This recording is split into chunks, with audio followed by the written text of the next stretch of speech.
गोजोन बेलासिनि बयनिसिमबो आंनि एसपि बड' निउस चेनेलनि जानानै आंनि गोसो गोरबोनि अननाय आरो सिबिनायखौ नोंथांनो फिन जासि हरफिननानै दिनैनि बेलासिनि रादाबखौ आं फरायनो आखायाव लाबाय। आसा खालामो आंनि रादाब फरायनायखौ नोंथाङा जोबजासिम खोनासंगोन। दिनैनि रादाबखौ आं फरायदों मुस्रि फैमाल नार्जारि।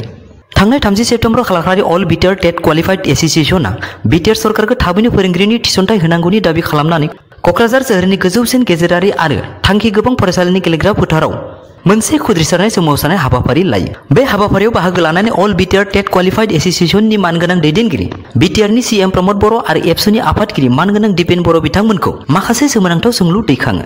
बिथांमोना सोंलु दैखांनाय बायदिब्ला प्रमद बर' नोंथाङा नोंथांनि फिसाज्लाया नोंथांनियाव मम' आरो चावमिन जानो बियोब्ला नोंथाङा स्कर्पिय' होगोन ना खांख्राइ मादाखौ होगोन? बेबायदि मोनसे गोख्रों सोमोनांथाव सोंलु दैखाङो। बिथांमोना नैथियाव सोंलु दैखाङोदि थांनाय 2020 मायथाइनि बिसायख'थिनि केम्पिं समाव इउपिपिएलआ सरकाराव फैनो हायोब्ला बयनिख्रुइ गिबिसिन खामानियानो जादों एडुकेसनखौ प्रिफारेन्स होनाय। अब्ला जोंखौ मानो लास खालामना दोनखो? सोंलु नं 3 बिथांमोना सोंलु खालामबावोदि थारै नोंथाङा दुरान काप खुंनो हायोब्ला, नलेज फेस्टिभेल खुंनो हायोब्ला आरो साइ स्टुडेन्टखौ मास मोनसेनो लुफुंनो हायोब्ला मानो जोंनि टेट क्वालिफाइड बोसोरथाम बारब्लाबो मानो होनो हायाखै होनना गोख्रों रावजों सोंलु दैखाङो। आरो बेनि अनगायैबो सोंलु नं 4 बिथांमोना सोंलु दैखांबावोदि थारै नोंथाङा 75% बिटिआरनि टेट क्वालिफाइडफोरखौ थिसनथाइ होबाय होनना बुंबाय थादों, अब्ला सुइजारलेण्डआवसो होबाय नामा? नङाब्ला मानो दिनैसिमबो बिटिआरआव 75 टेट क्वालिफाइड फोरोंगिरिफोरखौ थिसनथाइ होनायखौ जों नुनो मोनाखै होनना बिथांमोना गोख्रों रावजों सोंलु दैखाङो। आरो थिसनथाइ होमारदोंब्ला अन्नानै सुइजारलेण्डनिफ्राय बिटिआरसिम लाबोफिननो थाखाय बिथांमोना गुरै रावजों खावलायहरो। आरो बेजों लोगोसे सोंलु नं 5 बिथांमोना सोंलु दैखांबावोदि 2017 निफ्राय 2023 सिम आसाम सरकारा दिनैसिमबो 6 खेब टेट क्वालिफाइड टिचारफोरनो एपइन्टमेन्ट होनो हादोंब्ला अब्ला मानो खेबसेबो दिनैसिमबो बिटिआर गभर्नमेन्टआ टेट क्वालिफाइड टिचारफोरनो एपइन्टमेन्ट होनो हायाखै होनना गोख्रों रावजों सोंलु खालामो। आरो लोगोसे जोबथायाव बिथांमोना एबसुनि आफादगिरि मानगोनां दिपेन बर' बिथांखौबो सोंलु खालामोदि 2017 निफ्राय 2023 मायथाइसिम बिटिआरआव गासै 20,000निख्रुइबो बांसिन टेट क्वालिफाइड जाना थाखानाय बिथांमोननो बिटिआरआ एपइन्टमेन्ट होनो हायाब्लासिनो आरो फिन बेबायदि टेट फाथिनो थाखाय खावलायनायखौ सोंलु खालामोदि थारै मा नोंथांनि डाटाफोराबो अखाफोरावसो थायो नामा होननानै गोख्रों रावजों सोंलु दैखाङो। आथिखालाव फैबाय थानाय लकसभा इलेक्सननि खालारा जेसेबां खाथि सफैदों एसेबांनो खायसे राजखान्थि मोजां मोनग्रा सुबुंफोरनि राजखान्थि हान्जायाव बास्लायनाय थासारिफोरखौ जों नुनो मोनबोगासिनो दङ।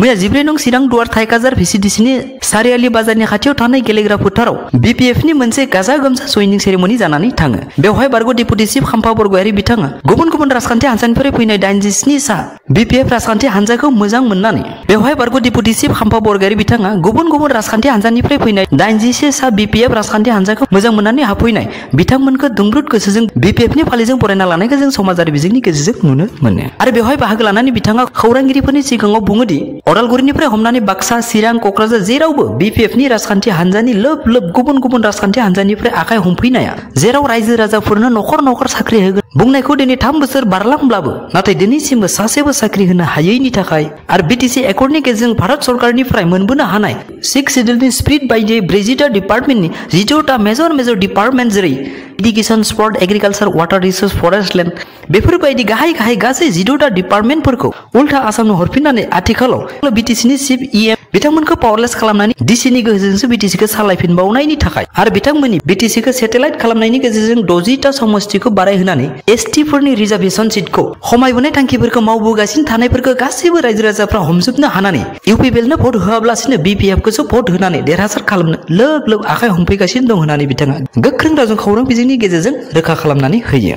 बेराफारसेथिं सेन्ट्रेल इउपिपिएलनि नेहाथारि राजु नार्जारि बिथाङा दतमा बियाबनि रामफलबेल भिसिडिसिनि बेन्दोंआव मोनसे जयनिं सेरेमनि हाबाफारियाव बाहागो लानानै खौरांगिरिफोरनि सिगाङाव बुङोदि थारै बिपिएफआ जयनिं सेरेमनिनि गेजेरजों नाटक एबा फावथिना खालामगासिनो दङ। मानोना बिपिएफनि मानसिफ्रानो बिपिएफआव जयनिं जागासिनो दङ।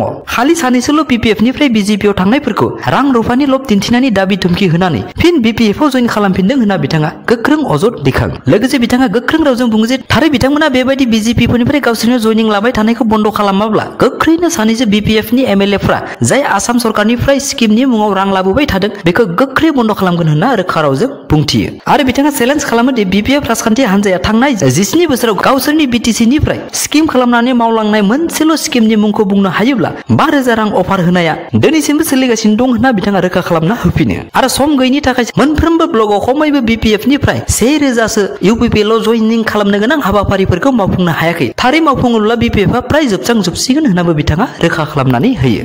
मैया आसाम प्रदेश कंग्रेसनि आफादगिरि भुपेन बरा बिथाङा बुङोदि आसामाव थारै कंग्रेस सरकारखौ लाबोनो हायोब्ला कर्नाटक मडेल खालामनायनि बाथ्राखौ बिथाङा बुङो। जाय कर्नाटक मडेलाव 200 इउनिट कारेन्टनि बिल फ्रि, 500 राङाव एलपिजि गेस, आइजोफोरनि एकाउन्टआव मासाव 2000 रां हाबनाय बायदि बायदि गासै सुबिदाफोरखौ आसामावबो लाबोनो थाखाय आथिखालाव बिजेपि सरकारनि समाव जाय 13 रां 29 फैसा बारायनाय इलेक्ट्रिक बिफाननि नटिसखौ सावनानै बे अरावनो बिथांमोना समायखिरा लानो थाखाय जायगाफोरखौ थिक थाक खालामखाबाय होनना सुलुङाव फोरमायो। बिथांमोना सुलुङाव फोरमायनाय बायदिब्ला 3 अक्ट'बर खालार खालि कंग्रेस ब्लक कमिटिनि अफिसाव, 4 खालार खालि गासै पन्चायतफोराव आरो 5 अक्ट'बर खालार खालि कंग्रेसनि गासै जिल्ला अफिसफोराव बे अर सावनानै समायखिरा लानाय हाबाफारिखौ खालामगोन होनना बिथांमोना रोखा रावजों फोरमायो। मोनसे सोमोनांथाव रादाब, थारै नोंथाङा बेंकआव रां दिहुननो थांदोंब्ला आरो नोंथाङा थारै सासे आइजोब्ला एसे सांग्रां जानाया मोजां। मानोना जोंनि रायजोनि अनगायैबो गुबुन गुबुन रायजोनिफ्राय गोदान आदब खायदाजों आइजोफोरनि रां रुफाफोरखौ लाना थांनायनि सोलोफोरखौ बाहायनानै गोबां आइजोफोरखौनो खैफोदाव गोग्लैनायखौ जों खौरां बिजोंनि गेजेरजों नुनो मोनबोगासिनो दङ। मैया बक'नि सासे आइजोआ जेब्ला सेन्ट्रेल बेंकनिफ्राय 50,000 रां दिहुननानै लाना फैदोंमोन अब्ला सानैसो सोलो गोरों सिखावफ्रा